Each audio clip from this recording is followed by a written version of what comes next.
मिठास डालते हैं, उनकी आवाज़ के लिए उन्हें जाना जाता है। बॉलीवुड के लीडिंग सिंगर्स इस मूवी में हैं Kavita Seth, Jyotika Tangri, Alka Yagnik ji, Raja Hasan, Aishwarya Nigam, Saurabh, Amit Gupta and Nusrat. So all in all leading faces हैं, लीडिंग टैलेंट है और बॉलीवुड आपके सामने आ रहा है। जिस नवंबर के बाद अभी देखने को मिल रहा है आप लोगों का चेहरा। कैसे हैं आप सब लोग? बढ़िया। कैसा लगा ट्रेलर? बहुत। चलिए, थैंक यू सो मच। ये हमारे डायरेक्टर हैं धीरज पंडित, आइए। और आई थिंक प्रोड्यूसर जी अभी आ रहे हैं, तो we can start the session then. I think आप लोगों ने भी ट्रेलर देखा है, टीजर आप लोगों ने देखा नहीं? देखा चल रहा था। देखा सर, माइक मरे सांप मरे सब नहीं, हमारे पास दूसरा भी है। वो क्या था कि सिंगल वो आ रहा था, अभी कंटिन्यूसली पूरा एक चंक में एक है जो 2.5 मिनट का है, तो मैं चाह रहा हूँ कि वो सारा सब कुछ मैं एक बार आप लोगों को दिखा दूँ। पूरा कर लिया। फिल्म को कंप्लीट करना अपने आप में एक बहुत बड़ी सक्सेस है।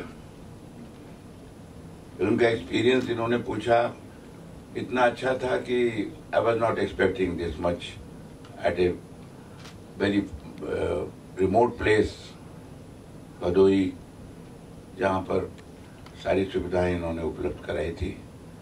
So I was very comfortable while shooting, which is most essential part of my contract. Anywhere. चाहे वो राजकुमार हिरानी की फिल्म हो, चाहे वो राजकुमार संतोषी की हो, चाहे धीरज पंडित की हो, और वो रखने से हम कंफर्टेबली काम कर सकते हैं, ध्यान दे सकते हैं अपने कैरेक्टर पर। जो हमने किया इसके लिए राजपूत साहब बधाई के पात्र हैं। सारी सुविधाएं उपलब्ध कराई। आर्यन फिल्म्स को शुभकामनाएं देता हूं। टीजर में जरीना के साथ जो सीन्स है वो सब तो अभी दिखाई नहीं पड़ेगा जब तक, अगर पहले ही क्या है अंदर उसको तो ओपन कर लेने से सब गड़बड़ हो जाता है और आप लोग लिख देते हैं चारों तरफ। गोविंद के साथ काम करने का मौका मिलता है तो आई एम वेरी हैप्पी।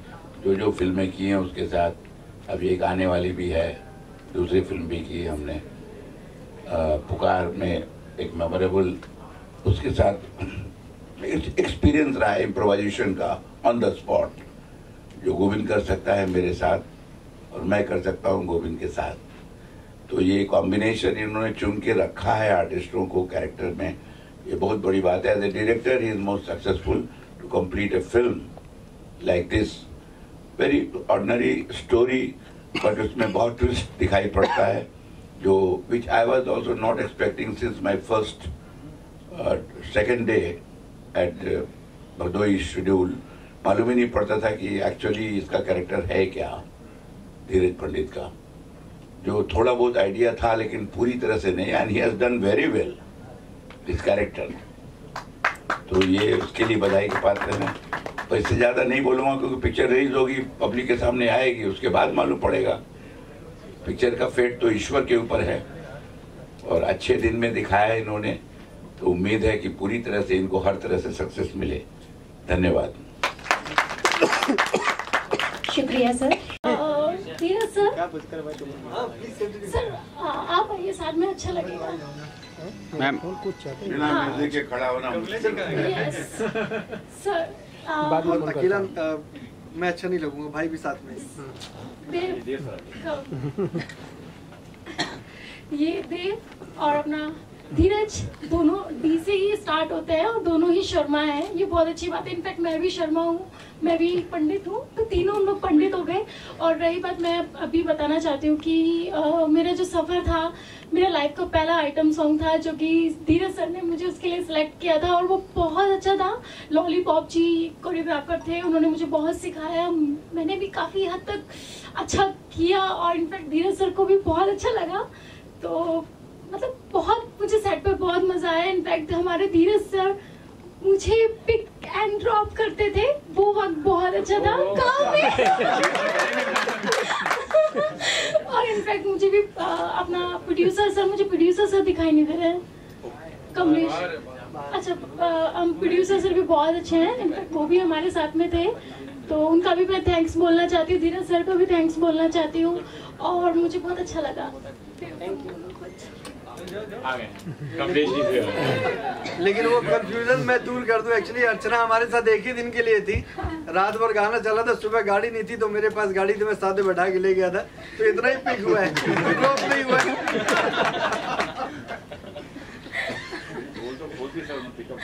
और जैसे ये भी शर्मा है, देव भी शर्मा है, मैं भी शर्मा हूँ, तो मेरी हो चुकी है, इन दोनों की नहीं हुई है। तो और ऊपर वाला बचाए रखे तो अच्छा है। ऋतु शर्मा भी है वहाँ पे, तो शर्मा लोग ज्यादा हैं। See, first of all, I signed this film at a very awkward hour. मैंने ये सुबह 4 बजे सुबह अर्ली मॉर्निंग 4 बजे इस फिल्म को साइन किया था। इसका नरेशन मेरे घर पे 2 बजे चालू हुआ था और नॉन स्टॉप 2 घंटा बिना पानी पिए नरेशन चला था। धीरज जी ने नरेशन दिया था और इनिशियली आज मैं पहली बार रिवील करूंगा ये बात कि मैं बहुत कीन नहीं था इस फिल्म को करने के लिए, बिकॉज मेरी डेट्स कहीं और बिजी थी। लेकिन दिनेश जो हमारे पीआरओ हैं, उन्होंने बोला कि धीरज जी बहुत अच्छे डायरेक्टर हैं, बहुत अच्छे एक्टर हैं, आप एक बार मिल लीजिए फिर आप डिसीजन लीजिएगा। तो वो मिलना ऐसा हुआ कि मैं आज यहाँ खड़ा हूँ आप लोगों के सामने फिल्म कंप्लीट करके। तो बहुत ही अमेजिंग एक्सपीरियंस था। For a change in this film I will be having so many layers. ये एक स्टार्ट टू एंड एक सिंपल या एक सिंगुलर कैरेक्टर नहीं है।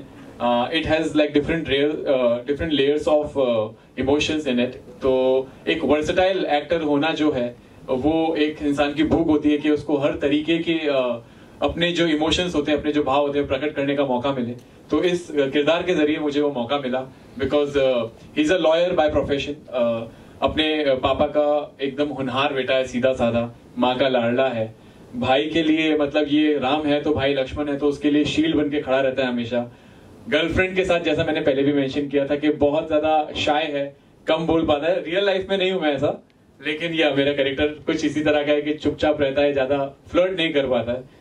और जब बात परिवार की आती है तो फिर भैया जो सामने आएगा भदोही स्टाइल में उसको धोया जाएगा। तो this is the way I have played my character and thanks to Dheeraj, उन्होंने मेरी इतनी हेल्प की, मेरी वर्कशॉप चली जिसमें मुझे समझने का मौका मिला कि अच्छा ये देव शर्मा से अलग है।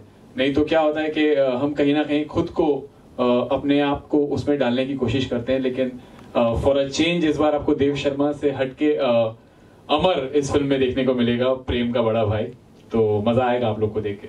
ओके धीरज, जितना भी स्क्रीन पे हमने आपको देखा बहुत ज्यादा, जैसे कि भाई ने कुछ देर पहले ही कहा था कि एक कैरेक्टर स्टार्ट होता है, चलता है, फिर फाइनली उसका वाइंड अप होता है।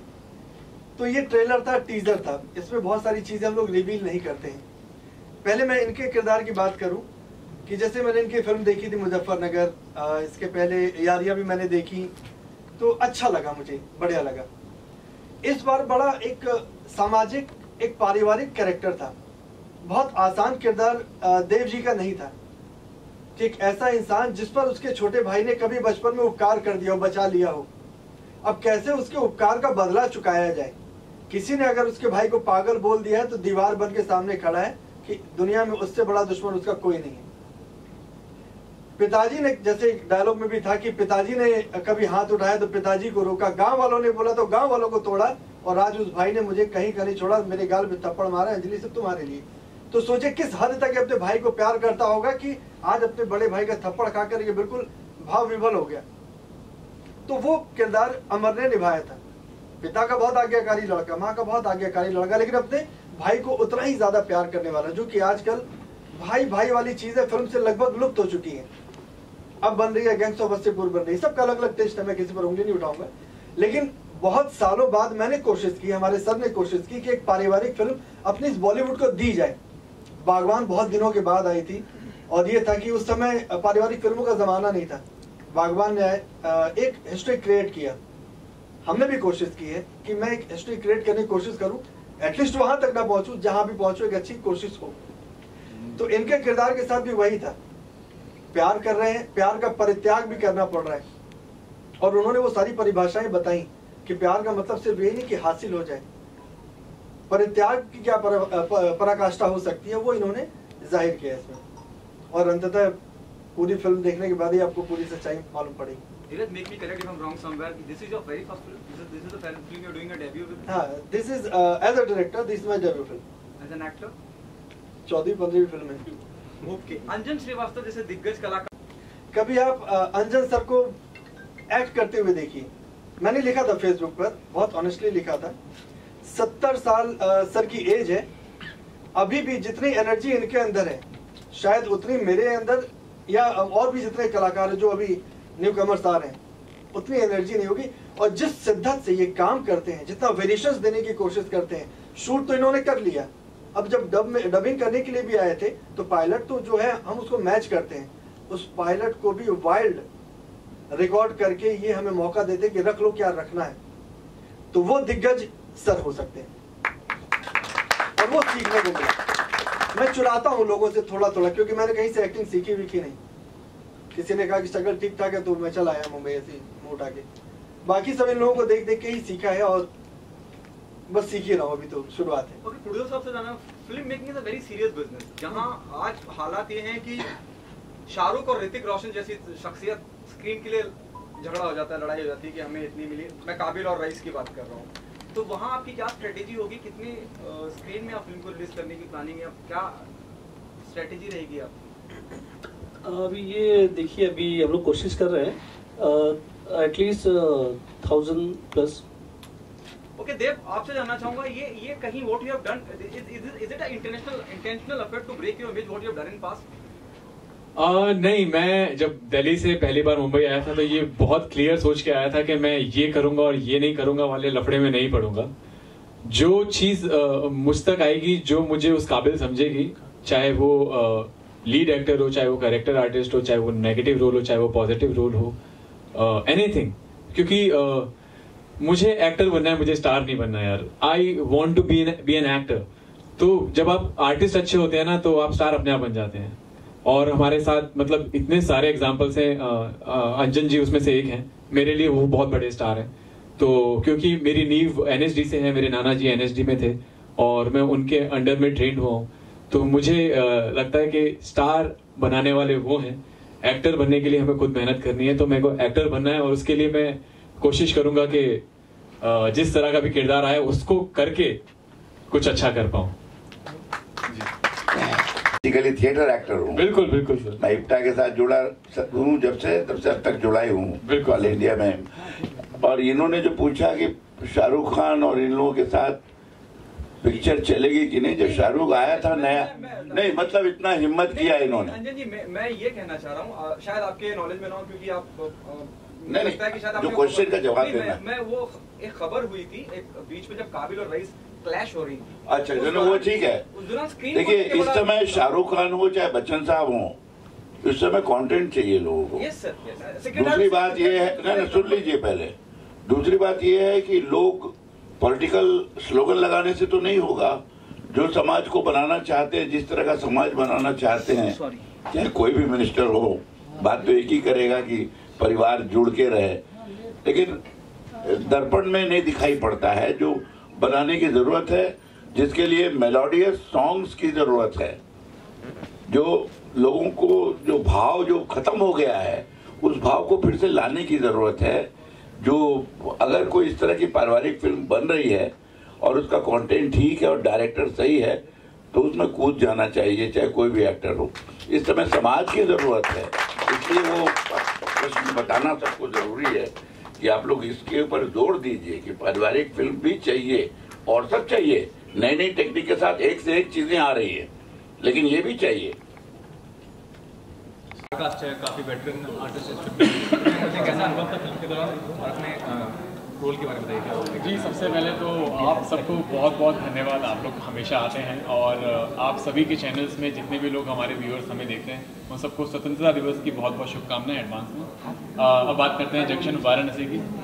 तो जंक्शन वाराणसी जो बनारस हमारा जो घाट है वहाँ के एक परिवार की एक पारिवारिक फिल्म है. तो अब तक हम लोग मॉडर्न जिस तरह के मैंने कैरेक्टर्स अभी तक प्ले किए हैं, चाहे वो मॉडर्न हो यारिया में या हीरोपंती में एक सीधा लड़का हो या मुजफ्फरनगर में एक बाहुबली टाइप का कैरेक्टर हो. तो इस टाइम पहली बार में एक फैमिली फिल्म की है और इसके अंदर मैं एक लॉयर का किरदार प्ले कर रहा हूँ. तो ये वकील है पेशे से, लेकिन इसके लेयर्स हैं इसके अंदर, क्योंकि ये जब अपने पिताजी के साथ है तो एक सभ्य लड़का है, माँ का लाडला है। जब इसका छोटा भाई जो मानसिक संतुलन से थोड़ा सा बिगड़ा हुआ है तो उसके सामने अगर कोई इसे पागल बोल दे तो ये उसके सामने शील्ड बन के खड़ा हो जाता है, ढाल बन के खड़ा हो जाता है। और जहाँ प्रेम की बात आती है, प्रसंग की बात आती है, जब एक लव की बात आती है तो शाय है अपना प्यार जाहिर करने के लिए। लेकिन at the end of the day जब when it comes to family तो किसी की नहीं सुनता है। फिर ऐसा होता है भदोई गांव की फिल्म में बनारस के, तो भदोई की तरह होता है जहाँ पे इस चीज़ की एक खासियत है कि वहाँ अगर किसी परिवार के ऊपर हाथ उठाई जाती है, हाथ उठाया जाता है तो उसका नतीजा बड़ा ही गरमा गर्म होता है। तो वो आपको देखने को मिलेगा।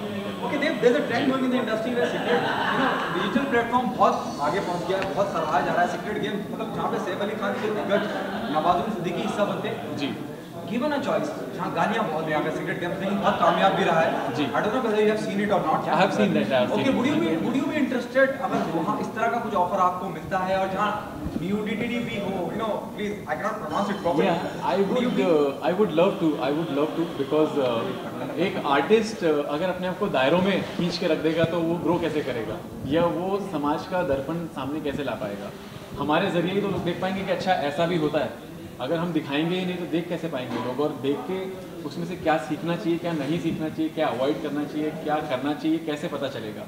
तो मुझे तो किसी भी तरह का किरदार मिलेगा तो मैं डेफिनेटली करना चाहूँगा। सेक्रेट गेम्स जो आपने नाम लिया है, माशाल्लाह इतनी ज़बरदस्त वेब सीरीज़ है जिसने मतलब हॉलीवुड लेवल को टच किया है, और उसका सेकंड सीज़न अभी शुरू होना है, शूट होना बहुत जल्दी। तो बहुत ही अच्छा लगा, और इस तरह का कोई भी ऑफर मेरे पास आ रहे हैं, लेकिन कुछ फिल्म्स की कमिटमेंट की वजह से मैं अभी ऐसा बिजी चल रहा हूँ कि नहीं कर पा रहा हूँ, but I would love to be a part of it. क्या इस फिल्म का और किस तरह का किरदार है आपका, और कितना ज़्यादा एंजॉय किया आपको शूटिंग के दौरान? अनुभव बताइए कैसा रहा। मेरा किरदार क्या है? हाँ। धीरज पंडित बताएंगे मेरा किरदार क्या है। टीजर आपने देखा है? यहाँ से टीजर, तो टीजर में जितना रिवील हुआ उतना ही बोल सकता हूँ मैं। अगर डायरेक्टर ने उसको रिवील नहीं किया तो आई शुडंट टेल, उसकी इंक्विजिटिव खत्म हो जाएगी। इट्स अ फैमिली फिल्म, और दो परिवार के बीच में एक का हेड मैं हूँ, एक का गोविंद है। उसके अलग नुएंसेस है, मेरे अलग नुएंसेस हैं। तो शादी वादी का चक्कर है, परिवार है, तो मालूम पड़ गया होगा। तो उसमें मेरे घर आते हैं, how I behave with him, how he behaves with me, या उनकी वाइफ जरीना जो कर रही हैं वो कैसे बिहेव करती हैं। ये छोटे छोटे जो ट्रीटमेंट्स हैं ये फिल्म में ख़ास बात है। कहानी दुनिया में बहुत इने गिने कुछ लिमिटेड ही होते हैं जो महाभारत ने बता दिया, लेकिन कहानी में उसी कहानी को ट्रीटमेंट से आदमी नया बनाता है। और ट्रीटमेंट क्या होता है, जो रियलिटी में जो नई नई चीज़ें घटती हैं उसको लेकर के होता है, समय के साथ, एनवायरनमेंट के साथ, जगह के साथ, place and environment and the society. तो ये सब चीज़ लेकर के फैमिली फिल्म बन सकती है, जो प्रयास इन्होंने बहुत अच्छा किया है। ये भी कहना चाहेंगे कि आज के समय में आप देख रहे हैं बहुत सारी फिल्में हैं जो सामाजिक मुद्दों को लेकर ज़्यादा बन रही हैं, तो कितना ज़्यादा पॉजिटिव स्टेप है, क्योंकि पहले इस तरह की फिल्में नहीं बनती थी अगर देखा जाए तो। बहुत पहले बनती थी, बीच में रुक गई थी, फिर बनने लगी, फिर रुक गई, क्योंकि एक बड़ा स्टार काम कर दिया तो उसको कॉपी करने लगे थोड़ा। लेकिन वो बात आती नहीं जब तक आपकी ओरिजिनलिटी नहीं रहती। कंटेंट में कुछ बात होनी चाहिए, और ओरिजिनलिटी रहेगी, किरदार में नयापन रहेगा, तो बात पहुंच जाती है दिल तक, ऑडियंस से। ये तो शो बिजनेस है, ऑडियंस के दिल तक पहुंचनी चाहिए बात, और कॉम्पैक्टनेस रहनी चाहिए, सोचने का मौका भी होना चाहिए कि अब आगे इस क्या करेगा ये पागल लड़का, क्या करेगा वो, या इसके साथ फैमिली कैसे बिहेव करेगी, सोसाइटी कैसे बिहेव करेगी। और इस प्रोजेक्ट के अलावा और कौन से प्रोजेक्ट नज़र आने वाले हैं फ्यूचर जो प्रोजेक्ट्स हैं इसके अलावा, इस फिल्म के अलावा अगर बात करें तो? हमारे पास मैं और गोविंद ने एक और फिल्म की थी, नए डायरेक्टरों की फिल्म है। सब लोग नए लोग अप्रोच करते, यही बहुत बड़ी बात है। इतने फिल्में करने के बाद, पुराने डायरेक्टरों के बाद नए डायरेक्टर से अप्रोच कर रहे हैं। टाइम नहीं है, एक फिल्म कर रहे हैं जो वो भी रिलीज़ होने को तैयार है। उसके अलावा हिरनी की जो भी फिल्म होगी वो करेंगे, जो ऑफर आता है वो करते जाते हैं। That's all the. आपने जो स्टार का असेंबल किया है, काफ़ी टैलेंट और वेटरन आर्टिस्ट हैं। गोविंद नामदेव जी की बात कर लें या रवीना बाबा जी की, क्या कहना चाहेंगे कि कितना प्राउड फील करते हैं कि इतना ज़्यादा स्टार कास्ट आपने एक साथ इकट्ठा किया और इतनी अच्छी फिल्म है, कंटेंट भी काफ़ी अच्छा है। नहीं, बड़ी बात होती है, नहीं तो जैसे ही पता चलता है कि डायरेक्टर नया है तो जल्दी तो कोई बड़े एक्टर या स्टार कोई तैयारी नहीं होती कि पता नहीं नया डायरेक्टर है क्या बनाएगा कैसे बनाएगा, तो बड़े सब हल्के में ले लेते हैं। बट यहाँ ऐसा नहीं था, सारे एक्टर जितने भी थे हमारे एक्टर्स सब ने बहुत सपोर्ट किया, बहुत कोऑपरेट किया। कभी मुझे ये एहसास नहीं होने दिया कि मैं फ़र्स्ट टाइम डेब्यूटेंट डायरेक्टर हूँ और कोई नखरे नहीं, कोई नाटक नहीं, कुछ नहीं। और हाँ, पूछते ज़रूर थे कि सर बताइए मुझे करना क्या। तो प्राउड क्या, ये मेरे लिए बड़ी ऑनर की बात है कि उन्होंने इतना सम्मान दिया, इज़्ज़त दिया मुझे। और अच्छा लगता है कि पहली फिल्म में सारे दिग्गज हों और कम से कम एक दिखने दिखाने लायक फिल्म हमारी बन जाए, अच्छा लगता है। सर आपने कास्टिंग कैसे की आपने? देव सर कैसे बोर्ड में आया, मेरा कैसे अंजन जी आया, कैसे गोविंद जी आया, कैसे कास्टिंग कैसे? दरअसल कहानी जो अपना टाइटल है जंक्शन वाराणसी, तो नाम से ही जैसे परिलक्षित होता है कि कहीं ना कहीं ये यूपी के बैकग्राउंड की कहानी होगी। तो मुझे मिट्टी से जुड़े हुए किरदार चाहिए थे जिनका चेहरा बड़ा देसी हो। तो अंजन जी अपने जौनपुर के ही हैं और अनुपम श्याम ओझा जी प्रतापगढ़ के हैं, यूपी के हैं। तो इनके आप देखेंगे इनकी भाषा शैली में, खासकर अनुपम श्याम ओझा तो आज भी अवधी ही बोलते हैं। तो जब फिल्म वाराणसी के बैकग्राउंड पे है तो कम से कम एक्टर्स में ऐसे ले लूँ, तो कहानी के साथ किरदार के साथ चेहरे भी मुझे मिलते चले गए, तो बड़ा लकी रहा मैं इस मामले में। फिर आपसे क्या कहना चाहिए इस प्रोजेक्ट को लेकर? आपने सपोर्ट किया, कुछ खास वजह होगी तभी आपने सपोर्ट किया? हाँ, मेरी धीरज से बहुत पुरानी दोस्ती है, हम लोगों ने एक एल्बम साथ में किया हुआ है, तो ये सब्जेक्ट भी मुझे काफ़ी अच्छा लगा, तो इसलिए हम लोगों ने मिल ये किया। और ये इंडिपेंडेंट प्रोड्यूसर को कितना बड़ा चैलेंज होता है एक फिल्म लाना, वो भी इस तरह के स्टार कास्ट के साथ लागे, क्योंकि जब तक कोई कॉर्पोरेट का बैकअप नहीं होता है तब तक प्रोड्यूस करना या डिस्ट्रीब्यूट करना। हाँ, ये बात तो सही आपने बोला कि काफ़ी डिफ़िकल्ट होता है कि इंडिविजुअल अगर कोई प्रोड्यूसर ये फिल्म को बिगर सपोर्ट के लाए तो काफ़ी चैलेंजिंग है।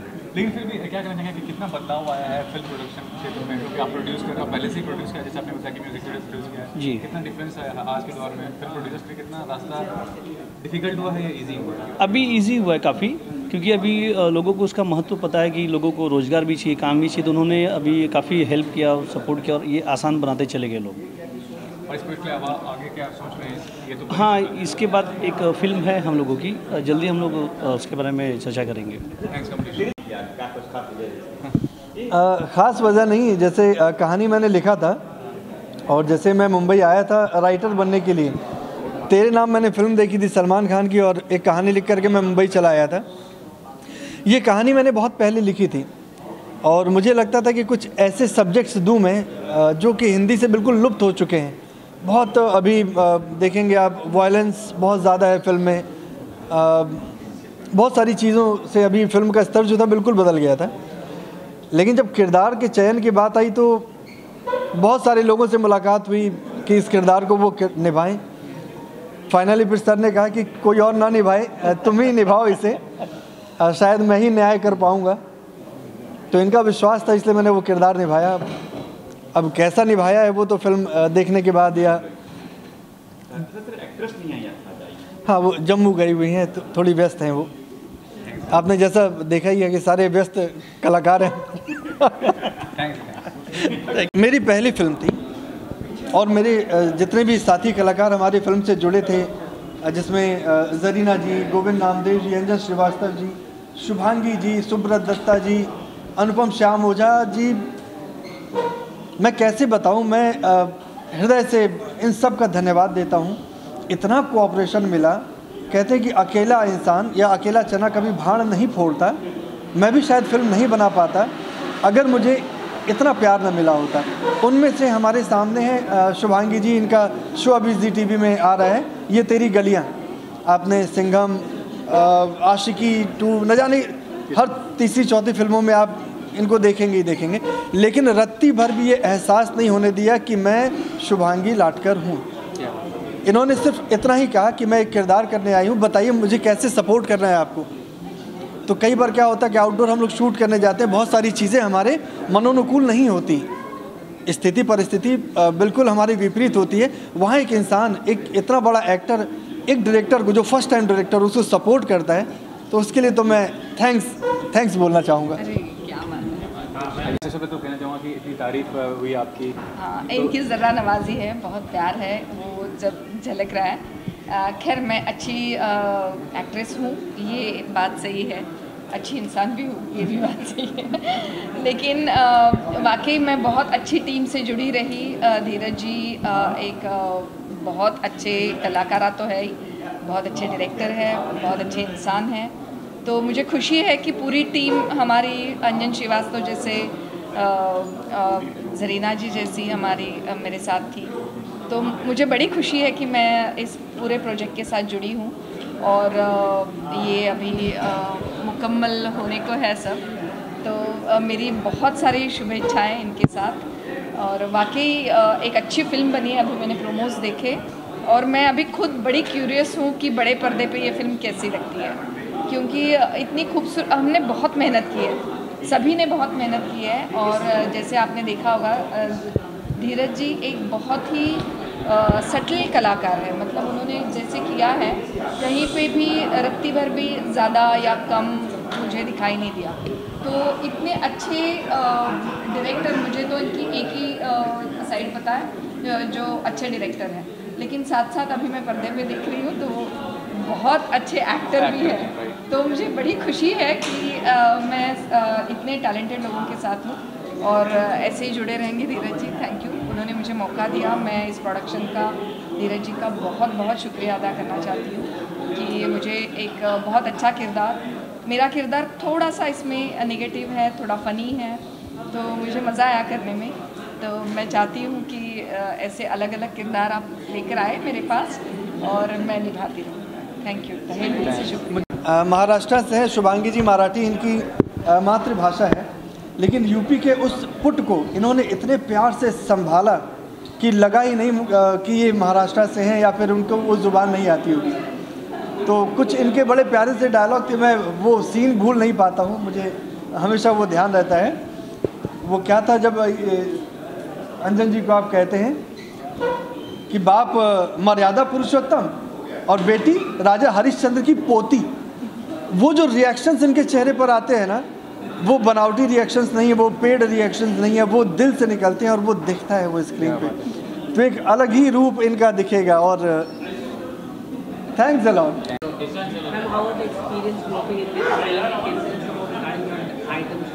Yeah, actually my experience is very nice because of मेरा ये पहला आइटम सॉन्ग है और मुझे बहुत अच्छा लगा ये आइटम सॉन्ग करके, क्योंकि इसमें मैंने बहुत सारी चीज़ें सीखी हैं कि एक्चुअली मुझे टाइम नहीं मिला था इस चीज़ के लिए, रिहर्सल के लिए मुझे टाइम नहीं मिला था। और हम लोगों ने डायरेक्ट शूट किया है और डायरेक्ट शूट में डॉलीपॉप जी थे जिन्होंने बहुत मदद की है। और बिना रिहर्सल के कुछ चीज़ होती है तो वो आप लोग भी सोच सकते हो कि कैसी होती है, पर हम लोगों ने बिना रिहर्सल के ये सॉन्ग शूट किया है। इनफैक्ट बाद में ये सॉन्ग बहुत अच्छा निकल के आया है और मुझे बहुत खुशी है। और हमारे धीरज जी सर जो हमारे डायरेक्टर हैं और एक्टर भी हैं, उन्होंने बहुत मदद की है इस चीज़ में।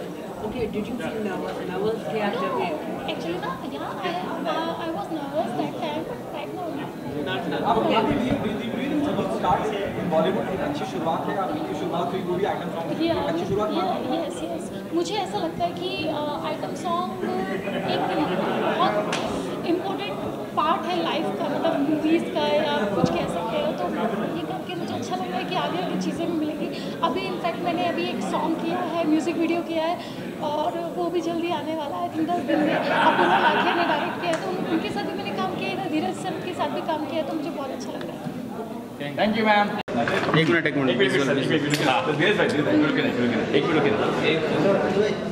भाई किशन रुक जा, कैमरा थोड़ा पीछे ले ले भाई, हम लोग भी हैं लाइन में। मुझे आप नहीं ले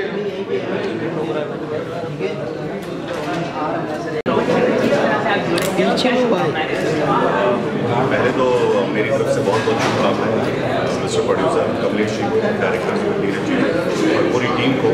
जमशेद वाराणसी फिल्म बहुत ही अच्छी बनी है और सोशल मैसेज वाली पिक्चर है। और मैंने इस फिल्म में एक छोटा सा कैरेक्टर किया, बहुत वेरी इंपॉर्टेंट कैरेक्टर जो फिल्म के बिगनिंग में आता है बिगिनिंग में है और एंड में है, बट मेरे 2 से 3 सीन फिल्म में है, लेकिन बहुत ही इंपॉर्टेंट कैरेक्टर है। कहानी मुझसे स्टार्ट होती है और एंड भी मुझ पर होती है, मतलब इस तरह का मेरा बट मैं उसको अभी ओपन नहीं करूँगा, बट बहुत अच्छा कैरेक्टर है और फिल्म बहुत अच्छी बनी है। मेरी तरफ से बहुत बहुत शुभकामनाएं।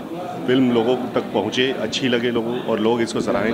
मैं तो बस यही कहूँगा, क्योंकि हमारे जो प्रोड्यूसर साहब हैं मिस्टर कमलेश जी, तो बहुत ही अच्छे इंसान हैं, बहुत दिल से उन्होंने बहुत ही अच्छी फिल्म बनाई है और एक विश्वास में फिल्म बनाई है। मैं चाहता हूँ कि स्पेशली उनके लिए मैं ये चाहता हूँ कि फिल्म चले, ताकि वो कंटिन्यू पिक्चरें बनाएं। एक जेन्युइन प्रोड्यूसर का इंडस्ट्री में आना बहुत ज़रूरी होता है, जो वो है।